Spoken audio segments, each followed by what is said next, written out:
বিপদে পড়ছি এখন কি করব? মইরেই তো গেছিলাম গা, পার দিয়া মাইরা লাইছিল না, রক কাইটা গেছে। মানুষের বিল্ডিং এ থেকে সুখে নাই, আমরা ফুটপাতে গাছতলায় থেকে ঘুমায় শান্তিতে আছি। মোহাম্মদপুর তো হাজারিবাগ আইতাছি, এর ভিতরেই আমার গাড়ি লইয়া গেছে গা। তিনজন মোট আছে, 5 জন আসলা, 3 জন গাড়ি তুলছে।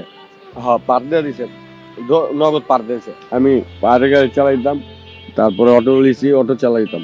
বিপদে পড়ছি এখন কি করব? মইরেই তো গেছিলাম গা, পার দিয়া মাইরা লাইছিল না, এটা কাটা পার দিছে, রক কাইটা গেছে। গাড়ি আসলো, আমি ওই গাড়ি ওষুধ খাওয়ানোর লেগা পায়ের গাড়ি বেচে চালাইছি। মানে 1 মাস ঘর ভাড়া সামনে পাইতো, আর হইলো 15 দিন। 15 দিনে মানে ম্যানেজার আইয়া আমার ঘরমুর সবই কইরা রাইকা আমারে ভাগাই দিছে। ওলা বললে খাটে ঘুমাইতাম, খাটে। এখন তো মাটিতে ঘুমাই, ওই যে ম্যানেজার লইয়া গেছে গা। কোনো ভয় নাই, মানুষ আছে না রাস্তাতে, অনেক মানুষ থাকে, ভালা ভালা মানুষ থাকে, প্রশাসন থাকে। কি করব, হ্যাঁ তো আর আমরা থাইকা চুরি মুড়ি করি না, আমরা মাইর সাথে চায়া মুয়া খাই। স্কুলে ওই বাসায় থাকতে ওই যে মাদাপ্পাম গাড়ি আহে, বাসে পড়তো।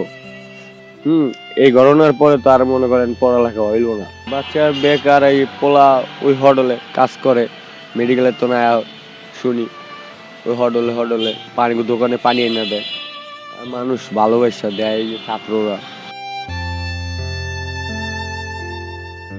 ওই যে আটবো চলবো উঠটা খারাইবো এই কথা কেউ কয় নাই, সবাই কইছে বাঁচবো না মইরা যাবো। ওই যে আঙ্গ ওই যে বাদন বেয়ার আছে না, হ্যাঁ থেকে 2 ব্যাগ রক্ত লিয়া গেছি রাইতের 1টা বাজে, সকাল 6টা বাজে এমন হইছে রাইতের 1টা বাজে আর অপারেশন কেবিন উঠাইছে।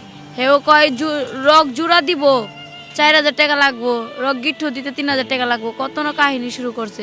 কাইন্দা গাইটা আউপা হাতে পাতে দইরা ওষুধ তো একটার পর একটা লাগতেই আছে, একটার পর একটা ওষুধ দিতেই আছে।